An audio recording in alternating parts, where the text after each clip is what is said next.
날짜가 나왔습니다. 후쿠시마 오염수 24일이니까 모레 방류를 시작합니다. 오늘 일본 강요회에서 이제 결정이 된 건데 원래 좀 9월 정도 예상했는데 좀 앞당겨진 것 같아요. 두 가지 다 예상을 했죠. 8월 말이냐, 9월이냐 그 차이만 있을 뿐이지. 어차피 지금 이 저장할 수 있는 어떤 용량의 한계는 아마 올 여름을 벗어나지 못할 거다라는 예상을 했겠고요. 지금 일본 입장에서는 큰 고비를 두 가지를 넘겼다. 이제 마지막 고비만 있었다라고 생각이 듭니다. 예. IAEA의 결과, 그게 첫 번째 어떤 모멘텀이 될 수가 있겠고요. 두 번째는 국제관계에 있어서 어쨌든 한국 등 반대하는 어떤 정부들의 입장 표명. 마지막으로 국내 여론이 지금 기시다 정부는 후쿠시마 어민들과 그다음에 에 종사하는 그런 단체에 있는 사람들에게 약속을 하나 한 적이 있습니다. 여러분들의 의견에 반하는 결정을 하지 않겠다라고 한 적이 있거든요. 그런데 아마도 국내 여론 조사를 포함해서 그래서 기시다 총리를 비롯해서 환경상이라든지 끊임없이 거의 매일 만나다시피 하면서 설득을 했던 것으로 알고요. 지금 보면 이 전어련이라든지 또는 후쿠시마 현지에 살고 있는 마을들에 살고 있는 주민들의 의견은 딱 이겁니다.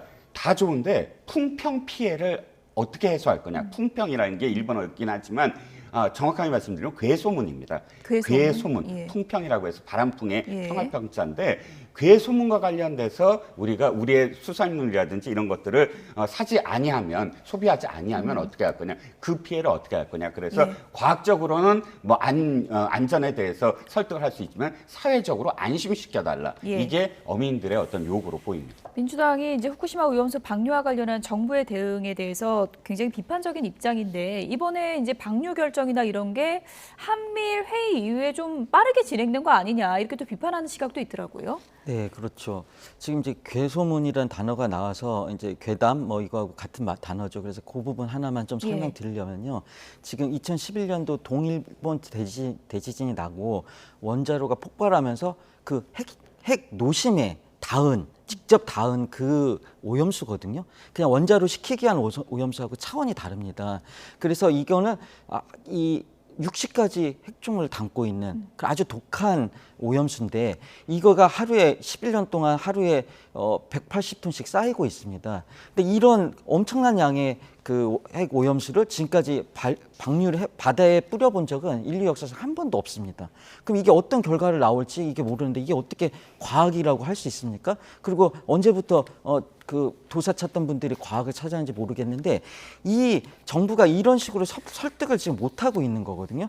그래서 그 원자력 그걸 해서 과학 데이터는 오히려 일본의 경제산업성 조사에 나와 있습니다. 이 지층주입은 3조 6천억이 들고 해양방류 300억밖에 안 되는데 일본이 이게 돈 아끼려고 하는데 우리가 왜 도와야 되는지 이런 것들을 대통령이 설득을 해야 되잖아요. 국민하고 성실하게 설득을 하면서 이거를 납득을 시키고 지금 우리가 한미일 동맹에 있어서 미국에 줄 서는 게 우리의 득이 된다. 이거를 설득하고 동의를 구해야 되는 거죠. 그다음에 지금 이 일본이 예를 들면 우리의 종군 성노예도 사과를 안 하고 강제징용에 대해서도 사과를 안 하고 일본이 지금 계속 우리나라의 독도도 자기네 땅이라고 영토도 넘보는 나라인데 과연 동맹이 가능할 건가? 이거에 대해서 국민한테 성실하게 커뮤니케이션하면서 설득을 해야 되는데 이게 빠져 있기 때문에 국민들이 동의를 못하는 거고 윤석열 대통령하고 윤석열 정부에게 부탁드리고 싶어요.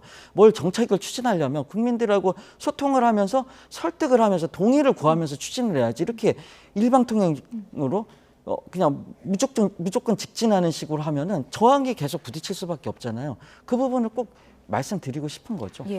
끝으로 간략하게 이종훈 평론가께 좀 질문을 드릴게요. 어쨌든 지금은 이제 여론에 대한 충분한 이해를 구하는 과정이 너무 부족했다라는 지적을 민주당에서 계속 하고 있고 지금 장외 집회 얘기도 나오고 있지 않습니까? 정부에서 어떤 좀 성의 있는 좀 조치가 필요하다고 보십니까? 광우병을 연상하면 될 것 같아요. 광우병도 어쨌든 비과학적이었습니다. 당시에 6개월 동안 그것을 갖고 과학적이다 하면서 호도했었고요. 선동했었습니다. 그런데 딱 한 가지.